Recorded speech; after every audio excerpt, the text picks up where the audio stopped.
been a while. What in the fucked up situation are you in, darling? Guy is into you. Dili nakapaabdag pila ka tuig. Dili ta sure if sa babae siya nag-romanticize.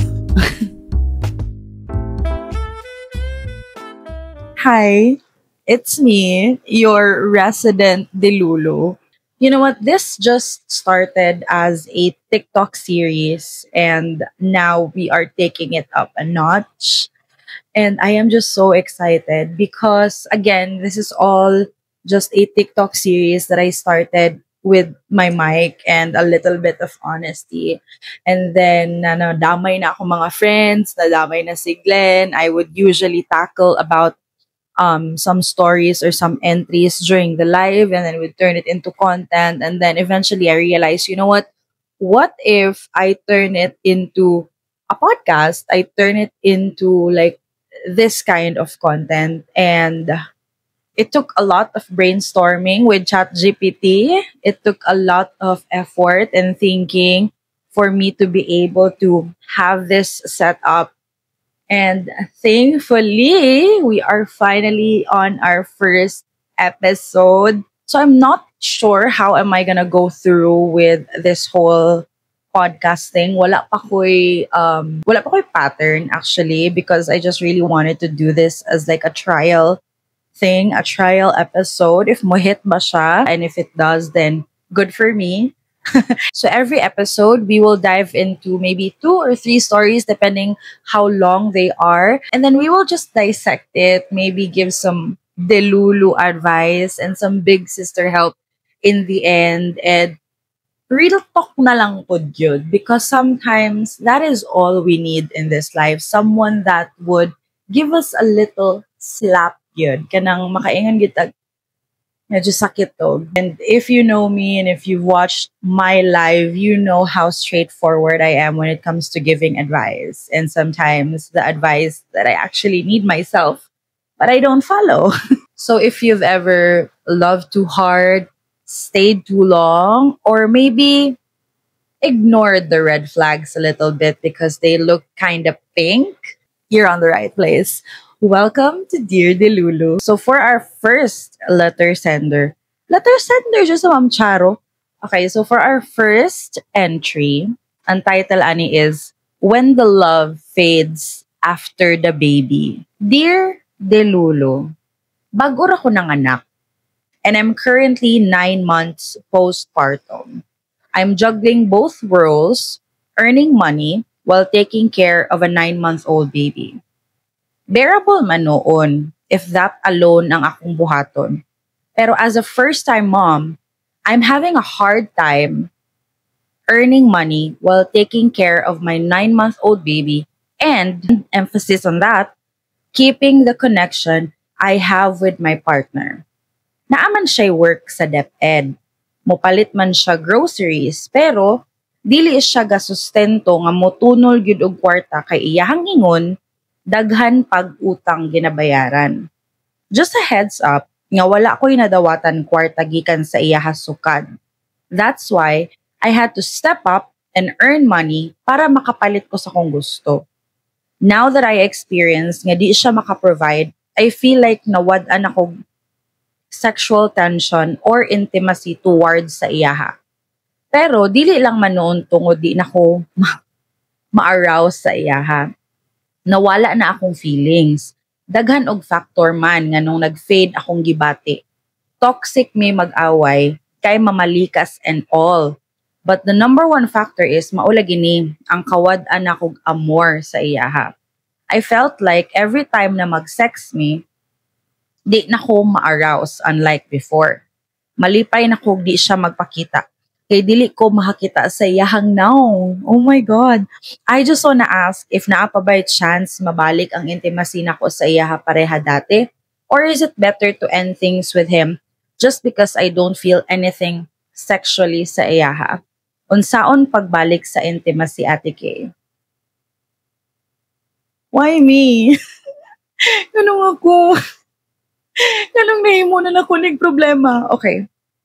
That's a lot. That's actually a lot. Also, that's very real in so many levels. So first of all, Mama, I just want to say that you are doing so well. Okay? You're 9 months postpartum, raising a baby, and still trying to earn money all at the same time. That's not easy. That's superhero work, okay? Now, let's get into the intimacy thing. You know, when I got pregnant with Shobe, my second baby, I had a partner, right? So when I got pregnant with her, I had a partner. And that was one of the things that I was so afraid of when I was nearing towards the end of my pregnancy because daghan kong mabasa sa Reddit or TikTok because I'm usually nagatambay draa. So daghan kong mabasa na after giving birth, some of these women na kanang after nila mga anak, God, kay dili man sa ingon na mawalaan sila gloves sa ilang husband, but mawala ang intimacy. And diri na musulod ang the roommate phase. Okay? The roommate phase is when kamong duha sa imuhang partner are living in the same house, but you don't treat each other the same way. I'm not sure if this is just me, but when I was pregnant with Shobe, I was very active, like super good. I feel like the man that I'm with is like the man that everybody wants. So I'm always with him in bed like all the freaking time. But the moment that I gave birth,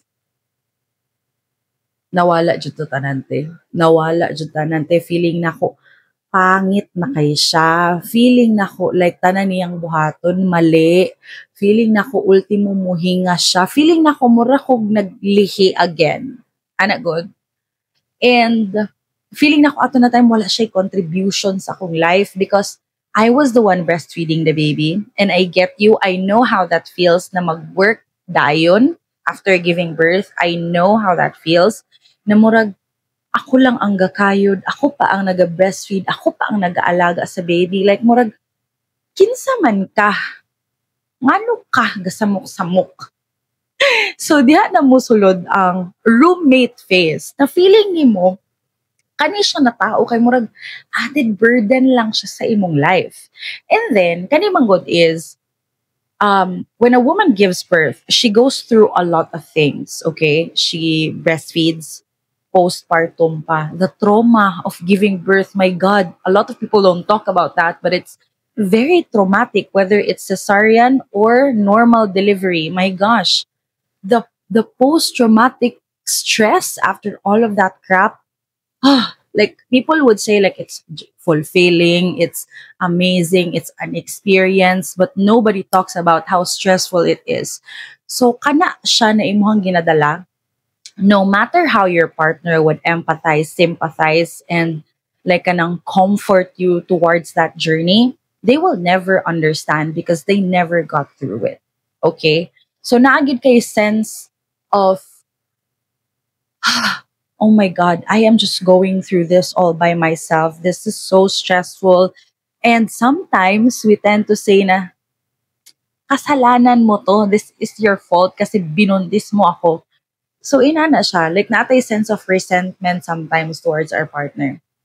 Diha na mo sulod or diha na maabot sa point na medyo mawalaan ka og, I cannot say amor, but mawalaan ka admiration sa imong partner. Sometimes, what helps is if your partner helps you out. Kana God, like if your partner helps you out with chores, helps you out with the baby, and sometimes mutunol siya kwarta sa imuha pang Shopee, pang Shein, ana God, like maski kabalo ka na kaning imuhang kaning yang gitunol na kwarta kay para ni sa bills or para ni siya sa kanang pang Shopee sa baby, dili good para sa imuha. Sometimes that helps.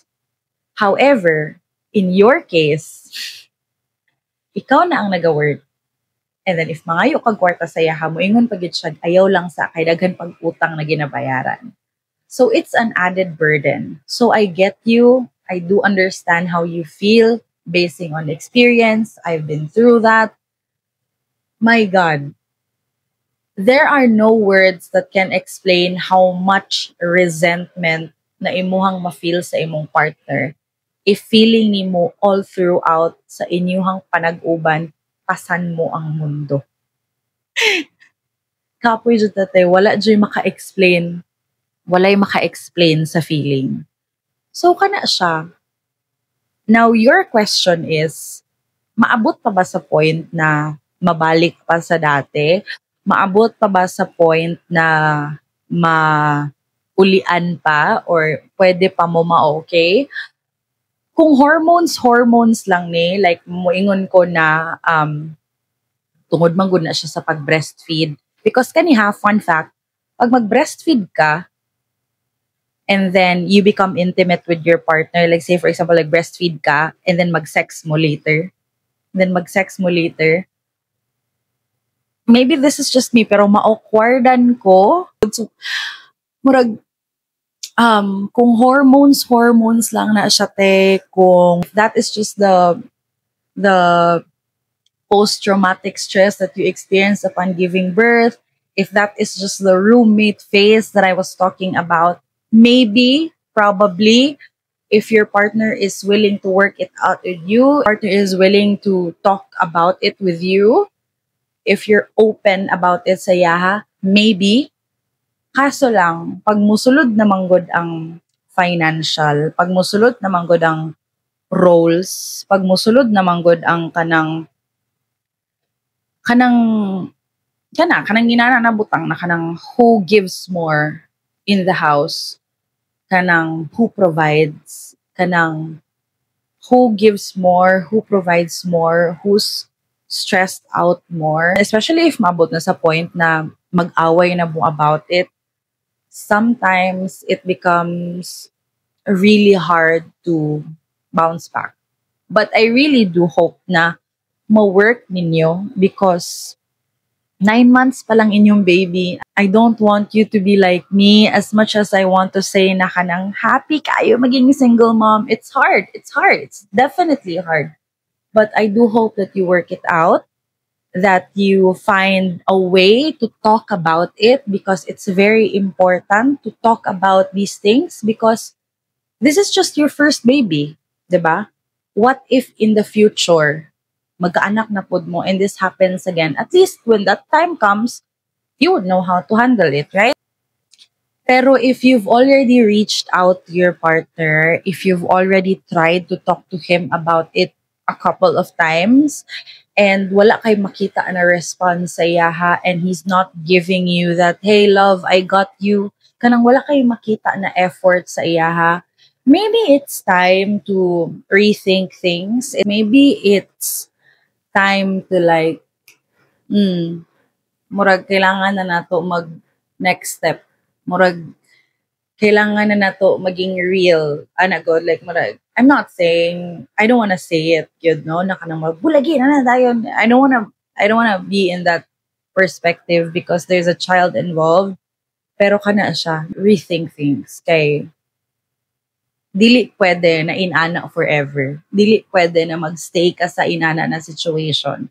Because it's hard. It's gonna be hard for you. It's gonna be very stressful for you. And if ikaw naga-provide financially, ikaw naga-alaga sa inyong anak, ikaw ang naga-take care sa balay, who is he? Kinsa siya? Unsay role niya ani na household? Kung ikaw lang man day gihapon tanan, then might as well ikaw na lang, 'di ba?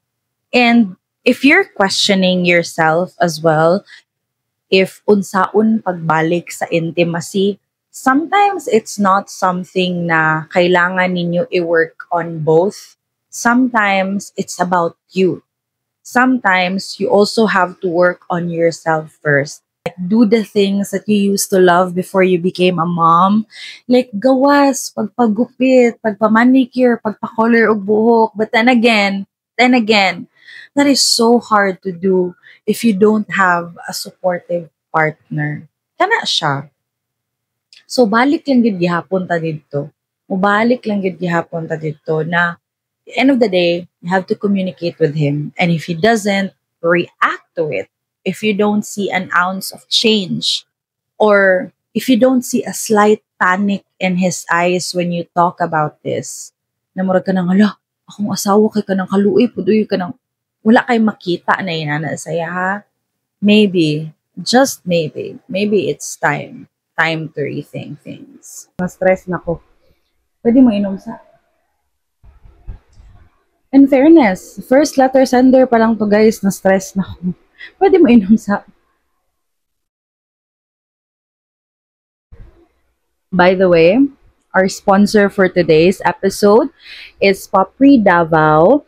They're actually located in Catalonan Pequeño, just across Mariel's Bakery Cafe. They're open from Friday to Sunday from 7 p.m. to 2 p.m. They have the best matcha and the best coffee there is. And get this, all the kinds of pastries you can think about.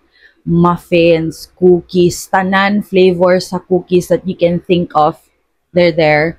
As well as their brownies. My God, super gooey. And ganina lang ako natilawan ang ilahang ang sige tawag na butternut na murag munchkins. I don't know what that is, but so if you want to try it, go to their pop-up cafe. It's in Catalonan Pequeño, just across Mariel's Bakery Cafe. They're open from Friday to Sunday from 7 p.m. to 2 a.m. I'll see you there because nag-add to ko dito. Guys, second letter sender pa lang ni pero gihangak na ko. Alright, for our next letter, it's entitled Healing but Still Feeling Like the Loser. Loser ka pala eh. Charot. Okay. Dear Dilolo, normal ra ba ni nga murag feel nako ako ang loser. Kay dugay kaayo ang dagan sa akong kinabuhi after ko gicheatan. It's been years. 3 years. Okay naman nun ako. I just feel like all these years, ako ang loser sa among eksena. Higihayaan ako umuundang akong kinabuhi para ato nga nahitabo. Or, normal ra ba ni? Part ra ba ni sa process? Please help. Girl, still feeling like the loser after 3 years to me is not crazy. It's normal. Especially na ikaw ang gibetray, ikaw ang gitraidor, ikaw ang gibuang-buang, ikaw ang gipagmukhang tanga. More pa. Charot. Char lang. No, but yes, 3 years is still very normal. The process of healing is not as fast as you think it should be. Kani maguda, ma-pressure magud ta sometimes, no? Kay ani ha, when someone gets cheated in a relationship, when someone gets cheated on, the tendency is ang cheater naana dayon siya karelasyon. Happy na dayon iyang life. Naana dayon siya bagong kinabuhi after you. And it feels like you did not exist. And mas worse pag yun is kung kinsa tong gigamit niya sa cheating or kung kinsa tong reason sa cheating, kabit in general, kung kinsa ang kabit, maupato iyang makadayon. Or sometimes, maupato iyang maging next girlfriend, maging legal pa sila, matingala na lang ka, mag-hard lunch na sa Instagram, mga bagagnaw, di ba? Mag-TikTok pa ang mga piste, di ba? Wow, speaking from experience naman eh. Pero bitaw, like, and then, pag makita ni mo na siya, pag makita ni mo nga murag, hala, mura lang lagi wala sa iya hatutanan. Like, murag, wala lagi siya na konsensya sa iyang gibuhat, na murag, wala lagi siya na lugmok like me, and then ikaw kaya lang nag-walling na ka girl, like mura na kagmabuang, halos di nakakakaon, perti na ni mong payata, how I wish na inanapod ko. But you know, it's different for everybody. Kanang, feeling nimo murag loser kay ka kay hantud karon wala pa ka kauyab, hantud karon like murag hang up pa ka sa kanang hantud karon murag naalang gihapon ka dito na stage sa imong life like ma-okay ka kadali, taon-taon mohilak na pud ka, makadungog kag timsong ninyo, sa puto na sad ka, maka-remember na sad ka, mutulo na sa imong luha. It's completely normal. And that's a very common scenario after a cheating issue or after a cheating scenario, because Kani magong mga cheater, kani magong mga bakakon, kani magong mga traidor, ganahan man gud na sila mag-paint o ganahan man gud na sila na i-paint ang ilahang sarili as someone na okay lang, someone na kanang I'm fine, I'm good. It doesn't matter. Kanang ina na gani kanang especially kanang mga cheater gani na kanang cheater lang just because. Ano good? Ganahan na sila i-paint ilang sarili na what they did not affect them. But in truth, kana tanan ilahang ginabuhat, kana tanan ilahang ginapakita sa social media, ginapakita sa public, ginapost sa public, is the effect of what they did to you. Ayoko ging na matulog sila sa gabi nga dili nila hunahon nilang gibuhat sa imo. Ayoko ging na nga tan-aw nila ng babae nga ilahang gihimog kabit sa inyong relasyon, dili ka niya maalala. Of course, pero dili man na nila ipakita sa imo because they wanna make it seem or they wanna let you because they want to make it seem like what they did to you did not affect them. Gusto nila ipakita sa imo na no, dili sila remorseful sa ilang gibuhat. Like, okay lang to. Ana. But the truth is, that's just their coping mechanism because it's their guilt eating them. Kana. Pag makasala, manggod ka, mura mong kaunon sa imong konsensya. So your way of trying to make it seem like the guilt is not eating you up is, kana, iyang coping mechanism, makita nimo sa social media na murag okay lang siya. Ipakita niya sa mga tao na murag what happened to the both of you did not affect him. So, to him, mauna ang effect. Sa imo, lahi. Kaya mura na kag mamatay. Makamatay, girl. Makamatay siya, te. And that's okay. That's okay. Kesa sa mag-resort ka into casual hookups, kesa mag-resort ka into dating again immediately after the breakup and passing on the pain to another person, I suggest you sit on it. I suggest you sit on it and think about it. Ayaw buhata akong gibuhat because yeah, I would also suggest for you to like live your life to the fullest, date again, swipe right, swipe left, ganyan. Okay lang na siya, okay lang po na siya. Pero ang ending mo good, mahimo siya reverse. Say for example ako, when I broke up with my long-term relationship, which is si Piolo, I got cheated on. After ato, nag-shargaw ko, nag-igat-igat ko, nag-club ko, nag-dating apps, nag-hook up, gidungagan ako, maayo ako ang body count.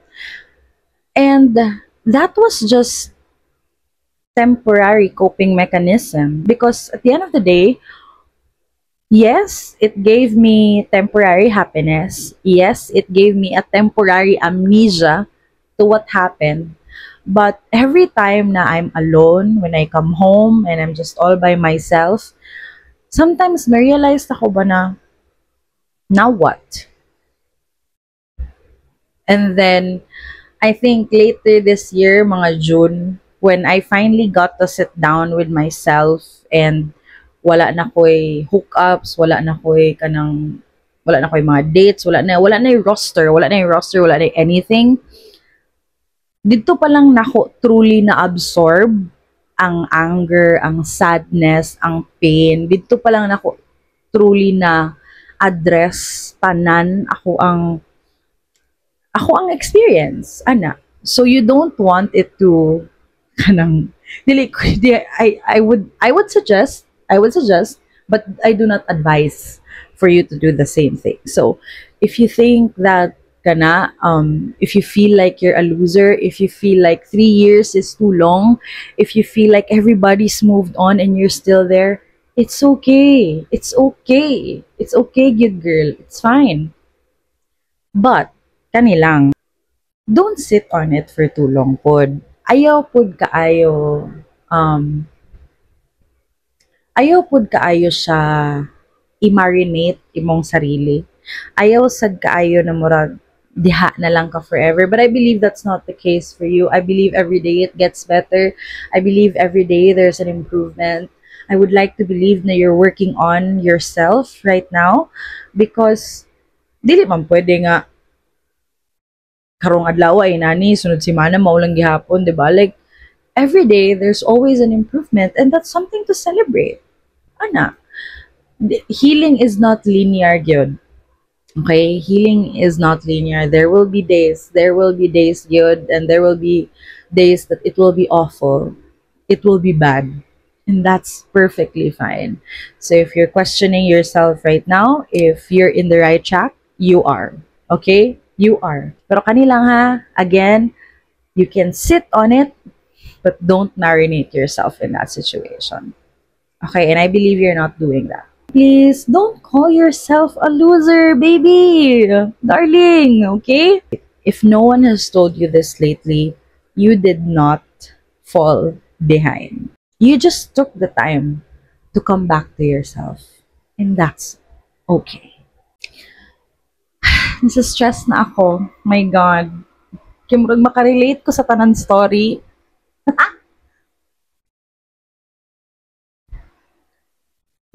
Medyo siya. Naminaw na sila sa ako, aba. Because last time, ang good, nagpadala sila ginani. Ang review na ko sa TikTok is, dili siya as umami as how I expected it to be. Na murag nahimo siya strawberry milkshake instead of matcha strawberry ba. Na murag ganahan magud ko na pag matcha, mas mag-overpower ang matcha niya. Murag nalay hint of strawberry and murag naminaw sila sa ako ang review. Okay. Very lami naman jud siya for me. Segue lang ta kadali, no? Ang recent manggod na mga chika today is about Eric. Eric. About Derek and Ellen, 'di ba? And very very trending siya karon. And I personally, I didn't really want to talk about it. Dili na ko gusto mag-dive into celebrity dramas actually after you know what happened to what. Hindi na ako ganun ma-involve sa mga inana na mga chika as if naman my opinion really matters. But medyo na-trigger lang ko slight dito sa part na people are asking why Ellen Adarna reacted that way. Why is she putting this thing on public? I mean, why are we asking the woman why she's reacting like that when we should be asking what did Derek do to Ellen for her to react like that? Because if you think about it, guys, I've always followed Ellen Adarna since 2015. I love her. Kana na branding niya na magsigig IG story. That was a long time ago, before her Bali incident, before her Bali retreat. I don't know if you've heard of that. After John Lloyd Cruz, which by the way, you never heard about her talk about John Lloyd Cruz in a very bad way. After John Lloyd Cruz and after she got pregnant, she went on a retreat to Bali. And for 2 years or a year yata, iyahan nang private yung Instagram account. Wala kay makita na post ni Ellen Adarna. Up until she went back to showbiz na siya gibuhat na sitcom yata or series with Derek. And after that, dito na siya nibalik og social media. Napansin lang nako, people are asking na katulagi nganong dinadala niya ni in public. Guys, she already healed, no? For her to go back to her old branding na mag-IG story og murag PowerPoint presentation, Derek must have done something very wrong to her. Derek must have done something really bad towards her or towards her kids or towards her family for her to act like that. Because the healing that she did in Bali was not a joke. Dili to binuang, guys. Na ako'y nakita dito nga murag nagagunting siya og Bermuda grass gamit ang kanang gamay na gunting. For her to actually do the work when it comes to healing and then mabalik ihang branding na inana, naagi gibuhat sa Derek na very mali. Now, for me lang guys ha, Why are women expected to act gracefully after a breakup? Why are women expected to be silenced after being cheated on and being betrayed and being put on the spot? Anong kina-expect sa mga tao na um when a woman exits a relationship, she's expected to act like what? Ana lang? Mag-ana lang ang babae? You are expecting a woman to act like after siya gipakaulawan? Because being betrayed on, being cheated on is very ulaw. Very ulaw siya, guys. Very ulaw siya for you, for your family, and especially to her, kaya naa sila kids, and especially to her because she's a celebrity and she actually had her life in public, di ba? So, dili na ko magets why people are questioning her way of exposing Derek and, putting this all out in public. I think Derek deserves it, and anyone na kanang puts a woman on the spot gani sa kahihiyan. And for me lang ha, like I do admire women that are composed, kanang nabitay composure, kanang bitong kaya mag-walk away in peace, kanang kaya na maging tahimik lang after a breakup. I do admire women like that because as a fire sign, as a Sagittarius, you do not walk all over me and expect me to be like, please, no, you can't do that to me. Ano good? And if I have the same following as Ellen, if I have to make a 17-part story just to tell the whole world how much of an asshole you are, I would gladly do so. If I have to make an IG story, murag PowerPoint presentation, just for me to let other people know what kind of a person you are, I would gladly do so with all of my heart. Kanilang gid akong ma-advise sa mga lalaki, no? You don't mess with a woman. Especially someone na kanang niagi na bitaw unta og healing. Ano ba? Niagi nag-divine intervention ba? Who did the work to get there. And then imuha silang gubuton, imuha silang tarantadohon. Once they go back to who they were before the healing, oh boy, you wish you never existed. Trust me. Dili yun joke ang babae nga nag-heal na niya imong buang-buangon. Ayaw na lang yun.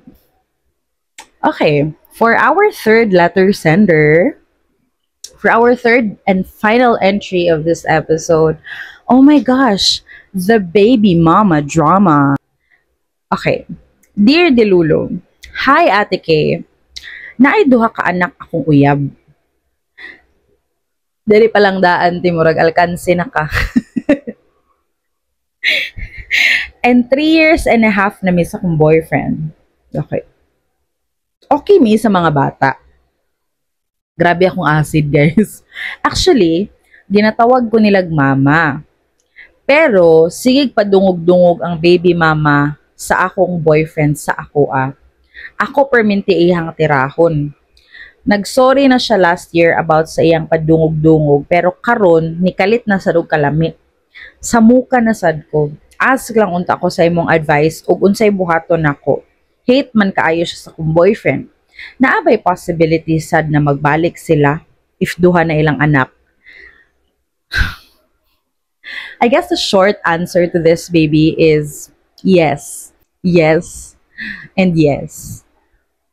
The fact na duha ang anak sa imong boyfriend, aning babae na iyang baby mama, he loved her. He loved her. And that's the hard truth. There was a point in time na gibuhat nila ning mga bata and they love each other. And you have to live with that for the rest of your life. Can you do that? Kaya mo ba? Kung kaya mo, next. To me it's, I don't know, maybe this is just me, pero dili ko ganahan na tawagon ko og mama sa mga anak sa ako ang uyab. For example, na siya, like this case, like na siya mga anak daan, mag-uyab me, tawagon kog mama. To me, it's disrespectful to the real mom. So maybe, maupod na siya ang take sa katong baby mama na murag, maybe you're becoming disrespectful towards her. Kana manggong, ina na mag, lisod maguna siya nga dynamics. Kana palang daan, lisod na siya. So, if mag-step in pa ka as someone nga mama-mama nila, medyo ginakuhaan magudi mo siya og role sa life sa kids and to think nga naa sa imuha ang papa sa mga bata. So, murag, it's going to be hard for her. Ana, God, murag, how do I explain it in a way na masabta ninyo? Pero, kana siya, if you know, you know. Kanila nga, girl, you are basically in a teleserye at this point. And as much as I wanna say, stay with this man. If the man loves you, love him. Kanang sakripisyo ini nga lalaki. Stay with him. Hold on to this relationship. As much as I would love to say that to you, as the Lulu, as I want to be with this advice, I say, run. Samtang wala pa kay anak sa iya ha, samtang wala pa siya hold sa imuha, run. Daghan paglain dara. Trust me. Like, or maybe this is just me na murag dili na gani ko gusto na ma-involve og lalaki na naay anak, lalaki na naay sabit. Like, kabalo ko murag 50% chance or 40% chance na lang na makakita kog lalaki na walay baby mama in the future because obviously murag tanan karon ginabuntisan naman, tanan karon na anay anak, ana ba murag lisod na kaayo mangita unless mangita kog tating. Charot. Pero I would rather stay single than be involved with a man na naay inana na situation na kanang naay mga anak, naay baby mama, unya, naay mga drama nga inani because kapoy, it's draining. And the fact na bitter or naay issue sa imuha ang baby mama, that only means na naa pa sila'y issue duha. Because if nasettle na nila ang ilahang situation themselves, it would be easier for you to step in the situation as well. But the fact that the baby mama is making it hard for you, na kanang, especially kanang magpadungog-dungog, kanang mga post-post, dili gid siya, ano girl, dili siya sustainable ba? Dili siya something na you'd look at it and you'd know it would last. Ana god, like, pwede siya karon, samtang kaya pa ni mo muutong, but what happens when you can no longer endure it? Kana ba? So, while it's still early, while naa pa lang kadiha, while 3 years pa lang, 3 years is already long, girl, but while 3 years pa lang, and I hope I'm not too late, and I hope you're not buntis by now, because I think dugay na ni mo ni gisend, girl. I hope you find it in yourself to get out of the kitchen while it's still not burning, you know? Kana lang siya. Kana ra gyud akong ma-advise because I've been in that situation and trust me, it's hard and I don't want the same thing to happen to you. And kani lang ha, naagi chance na magbalik sila. If you've watched my TikTok videos, if you watched the Piolo saga, there is a high chance na magbalik sila. And you don't want to be there when that happens, baby. Don't. Don't ever be there. And that is a wrap for our first Dear Delulu episode. Oh my gosh, nahuman ra gyud nako siya. I'm so happy. I am so proud na nairaos ko siya all by myself. And oh my gosh, I'm so happy. I'm so happy and I hope this isn't the last because alam niyo naman ako, guys. Mabilis akong tamarin. Anyways, if you like stories like this, don't forget to like, share, and subscribe and hit the notification bell. Wow, YouTuber na YouTuber yan siya. But if you also have stories like this that you just want to share to the world, if you have questions, if you have unhinged stories, send them my way. The link is on my TikTok bio, and I would gladly read them on this segment. Because here, we don't judge, we unpack, we laugh, and we heal together. And that's it for Dear Delulu. Bye!